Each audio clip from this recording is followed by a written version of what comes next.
అంటే ఏరికోరు తీసుకున్న పిల్లం ఎగిరెగిరి దండిందంట. అంటే అలా ఉంది గవర్నమెంట్. మరి ఏరికోరి తెచ్చుకున్న గవర్నమెంట్ ఇప్పుడు ఎగిరెగిరి దండుతుంది.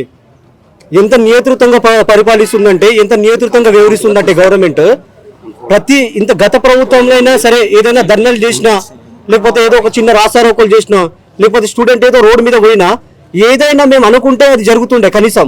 ఇప్పుడు ఈ గవర్నమెంట్ గత 2 సంవత్సరాల నుంచి గవర్నమెంట్ వచ్చిన తర్వాత కూడా మేము ఏ చిన్న చేసినా పెట్రోల్ పైన పోసుకున్నా కూడా గవర్నమెంట్కి చలనం లేదంటే అసలు ఈ గవర్నమెంట్ని ఏం చెప్పాలో ఏం చేయాలో అర్థం కావట్లేదు. ఫస్ట్ ఆఫ్ ఆల్ ఏంటంటే ఇంతకుముందు గతంలోని గవర్నమెంట్ బీఆర్ఎస్ గవర్నమెంట్ ఉండుండే. బీఆర్ఎస్ గవర్నమెంట్ ఉద్యోగాలు ఇస్తలేవు, కనీసం ఏం ఇస్తలేవు, కనీసం అంటే పేపర్ లీక్ అవుతున్నాయని ఆ ఉద్దేశంతో ఏమవుతుందంటే సోమాజిగూడలో ఒక ప్రెస్ మీట్ జరిగింది. ఆ సోమాజిగూడలో ఎవరు వచ్చారు? రేవంత్ రెడ్డి గారు వచ్చారు. ఆ టైంలో మేము అందరం వెళ్ళాం ఇక్కడ సిటీ సెంటర్ లెవెల్ నుంచి. వెళ్తే ఆ ప్రెస్ మీట్లో ఏమన్నారంటే, మీ బాధలు మాకు తెలుసు, గత ప్రభుత్వము బీఆర్ఎస్ గవర్నమెంట్ ఎంత దోకా చేసింది, ఎంత మీకు అన్యాయం చేసిందో మాకు తెలుసు.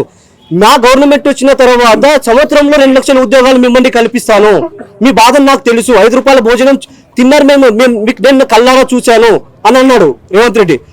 ఏందో మరి ఆ కళ్ళారా చూశారు, మరి ఆయనకు సరిగా ఏం అర్థమవుతుందో లేదో మరి నాకు అర్థం కావట్లేదు. ఫస్ట్ ఆఫ్ ఆల్ మా బాధలు తెలుసు, మా అన్ని అంటే మా ప్రాబ్లం తెలుసు, బాధలు తెలుసు, ఏంటి ఎలాంటి పరిస్థితుల్లో వచ్చాము, స్టూడెంట్ ఏంది, ఇలా నిరుద్యోగులు ఎన్ని బాధలు పడుతున్నారు, ఎన్ని అరిఘోషాలు పడుతున్నారు అనేది రేవంత్ రెడ్డి గారు తెలుసు. మళ్ళా తెలిసినప్పుడు ఎందుకు మా 2 లక్షల ఉద్యోగాలు చెప్పేసి హామీలు, అంటే నువ్వు చెప్పిన హామీలు ఏదో అంటే మామూలుగా ఏదో సీఎం అవ్వడం కోసమే ఈ హామీలు ఇచ్చావా, మీ ప్రభుత్వం రావడం కోసమే ఈ హామీలు ఇచ్చావా, ఏంది నీ అంటే 2 లక్షల ఉద్యోగాలు అని చెప్పేసావు. ఎక్కడ శాసనసభలో చెప్పడం కానీ, మేనిఫెస్టోలో చెప్పడం కానీ, లేకపోతే మామూలు సోమాజిగూడ ప్రెస్ మీట్లో చెప్పడం కానీ, ఇలా చాలా వరకు చెప్పావు నువ్వు 2 లక్షల ఉద్యోగాలు అని చెప్పి. 2 లక్షల ఉద్యోగాలు ఏంటి మరి? ఆ 60,000 ఉద్యోగాలు నింపేసి ఒక్కొక్క మంత్రులు ఒక్కొక్క రకంగా మాట్లాడడం. ఆ 60,000 ఉద్యోగాలు ఎప్పుడు వచ్చినాయండి? 60,000 ఉద్యోగాలు గత ప్రభుత్వంలో బీఆర్ఎస్ గవర్నమెంట్ లో వచ్చిన ప్రభుత్వాన్ని మీరే బీ ఫామ్ ఇచ్చేసి మేము 60,000 ఉద్యోగాలు ఇస్తున్నామని చెప్పేస్తారు. ఇలా చెప్తారండి. అంటే ఎవరో పుట్టిన బాబు నా బాబు అని అనుకొని ఎత్తుకొని తిరగడమా? ఇది ఏ మాత్రం కరెక్ట్ కాదండి. నేను చెప్తుంటే ఏంటంటే, నేను ఒకటే మాట చెప్పగలుగుతున్నా. నిన్న ఏంటంటే రేవంత్ రెడ్డి గారు ఉస్మానియా యూనివర్సిటీలో వచ్చారు. ఎంత కళ్ళగా చూసామంటే జాబ్ క్యాలర్ లేకపోతే నిరుద్యోగుల సమస్యల మీదైనా, నిరుద్యోగుల అరిఘోషాల మీదైనా ఏదో ఒక మాట మాట్లాడతారని మేము అనుకున్నాం. కానీ ఒక్క మాట మాట్లాడకుండా 40 నిమిషాలు మాట్లాడేసి మీరు చదువుకోండి, మంచి చదువుకోండి.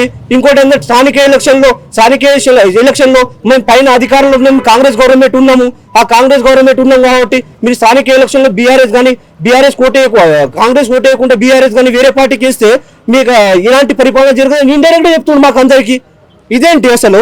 ప్రెస్ మీట్ ఒక సీఎం మాట్లాడేటప్పుడు అది ఏ రకంగా మాట్లాడుతుండు, ఎలా మాట్లాడుతున్నాను అంటే మీరు ఎలా మాట్లాడుతున్నా అంటే ఏదో తెలుగు వచ్చు కదా, ఏదో డైలాగులో ముఖ్యమంత్రి అయిపోయింది మొత్తం మీద. అతను మాట్లాడితే ఏదో ఒక డైలాగులు.